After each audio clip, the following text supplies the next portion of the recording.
Hi, and welcome.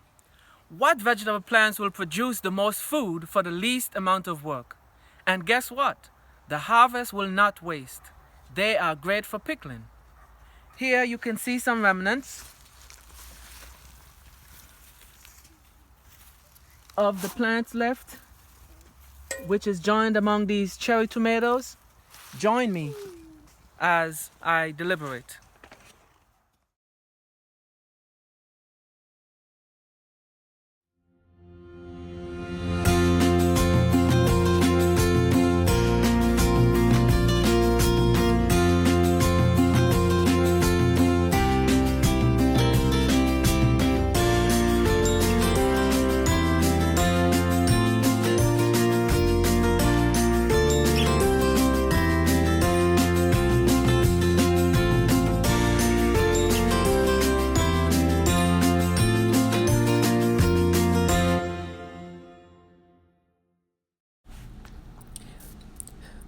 The West Indian cucumber is not bitter.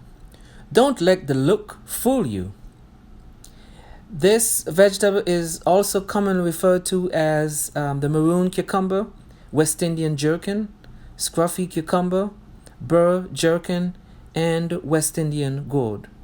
The vine is indigenous to Africa, but it is cultivated in many places like the West Indies.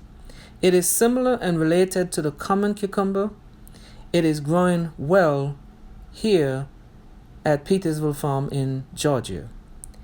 They are certainly robust and productive in hot, humid weather, and the West Indian cucumber seems like an excellent crop for disease-prone gardens. The seeds are readily available at heirloom seed companies such as Southern Exposure. That's a great place. I normally get my seeds from them. And I encountered no trouble with the West Indian Gherkins turning yellow. They produced all summer down to November. Most of the plants died from the first low temperature that we experienced here in Georgia. However, a few managed to survive. In terms of what did I do with these crops, I curried some of the harvest. I added them to soup and to salads. Now, these plants, they make a great cover crop. If you have a small space, trellising is an excellent option, but it's important. You cannot wait until they start running. It's important to start the trellising at the time of their germination or their young stage, or else there will be difficulty in that case. So in terms of which crop produced the most food for the least work, for some they may say tomatoes, and yes, it depends on the type of tomatoes that you planting, but if you plant the ones that are local to the area, they will do well.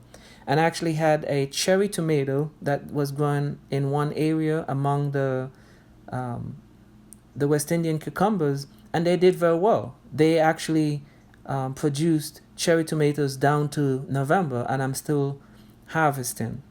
But what I will say though is with the West Indian cucumber, there were very little irrigation. As a matter of fact, some of them germinated in areas by themselves, and in those areas there were very little irrigation.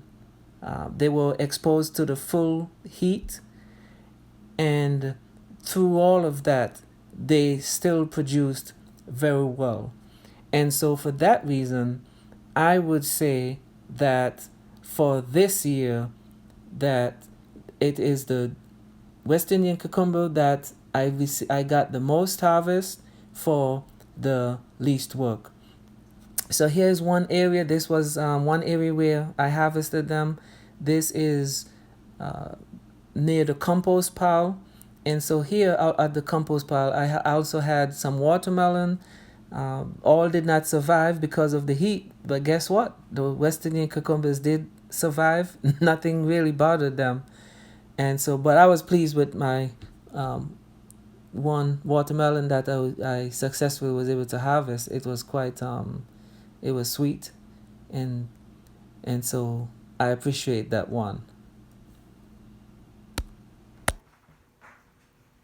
So these were some of the West Indian cucumbers that were pickled here, and it's the base is lemon juice, and some of the seasoning that were added. There are some red pepper flakes. There's some coriander, mustard seed. There's also some dill seeds and allspice. So these will be able to last for a year. And I said vinegar is not as great for human consumption, so that is why we use the lemon juice instead.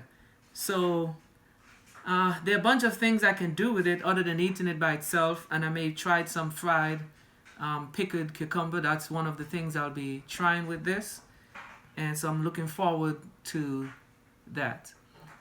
Thank you for watching, and remember to subscribe to the Petersville Farm channel. Thank you.